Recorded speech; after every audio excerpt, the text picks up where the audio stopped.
I have a dream. I have a dream. Yeah. I have a dream, my little duck. Je sais pas comment on dit canton, j'ai tenté.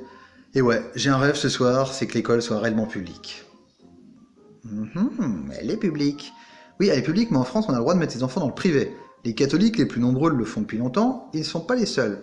Je peux vous dire qu'un gamin de musulman, que je côtoyais lorsque j'étais intervenant en Seine-Saint-Denis à Saint-Ouen, me disait « Non mais attends, moi je vais pas aller avec toutes ces racailles, hein. Moi mon père il m'a mis dans le privé, catholique. » Vous voyez, c'est un peu plus complexe qu'on pense, hein. En fonction des territoires. Est-ce qu'on peut en vouloir à ce père de se dire que c'est son fils, voilà, il veut le meilleur? C'est hyper choquant. Ça veut dire qu'il n'y a plus aucun espoir dans la République.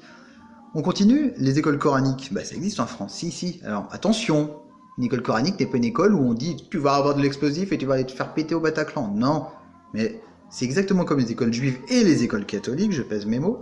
C'est que quand vous avez une doctrine religieuse qui rentre en compte, on a beau parler de tolérance à travers certains préceptes de la Bible, de la Torah ou du Coran, non, en réalité, on sait ce que ça veut dire. On défend l'entre-soi. Alors, je vais prendre l'exemple de Montessori parce qu'en règle générale, les bobos, et attention, hein, bobo est une insulte chez moi si vous êtes une sombre merde qui vote à gauche mais qui ne veut pas en bas de chez vous un local qui accueille des SDF. Pour moi, c'est ça le bobo puant. Sinon, le bobo, je pense en faire partie, même si j'ai pas d'argent, mais bon, que voulez-vous, on aime bien les étiquettes dans ce pays. Donc, je prends le bobo. L'école Montessori. Maria Montessori, elle avait créé une pensée, on va dire, une pensée éducative qui disait que pour contrecarrer l'autorité patriarcale italienne du début du XXe siècle qu'elle a connue, le meilleur moyen, c'était que l'enfant se développe à travers des préceptes d'humanisme et surtout qu'il comprenne par lui-même de ses erreurs. Donc on reprend, et puis il y a eu des disciples, Jean Freinet, vous apprenez de l'autre et tout. Très bien, mais si votre gamin, et que vous êtes de gauche, vous le mettez dans le privé, avec des gens qui, comme vous, ont des valeurs communes et qui payent surtout l'école, ça craint quand même, non? Ça veut dire que jamais votre gamin sera confronté à une autre réalité que celle qui vous semble la bonne. Non, c'est pas de la philo, c'est juste du bon sens. Alors, renseignez-vous, au début du mandat de Mitterrand, quand il était vraiment à gauche, il a mis toute l'école privée à la rue, et c'était pas des musulmans, hein, pour ceux qui sont fachosphères et compagnie. Non, c'était des catholiques. Donc en gros, l'école catholique est financée par l'État, et en plus, il faut donner de l'argent pour que l'enseignement soit soi-disant meilleur. Ok.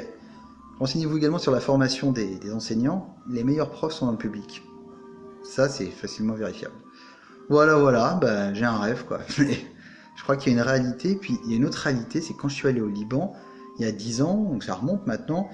Moi j'étais là, mais non, ils peuvent pas tenir ce discours. J'étais dans une famille maronite, ce sont les chrétiens. Il y a 17 confessions au Liban qui sont référencées, et c'est écrit sur votre carte d'identité. Ça craint un peu, hein. Donc dans les confessions, par exemple, il y a chiites et sunnites et druzes, donc chez les musulmans, ça en fait beaucoup. Sachant que le druze n'est pas un vrai musulman, qu'il est, entre guillemets, coupé à une autre obédience, enfin, c'est compliqué. Mais ce que m'avait dit cette famille maronite, c'est faites attention, Thomas, vous allez voir, la France, vous allez peut-être tourner comme le Liban. Et en disant, ouais, la France, elle a un petit peu tourné comme le Liban, et quand je vois ce qui se passe aujourd'hui au Liban, excusez-moi pour les phrases peut-être pas très claires, mais ça pue. Alors, vive l'école publique, la vraie. Bisous.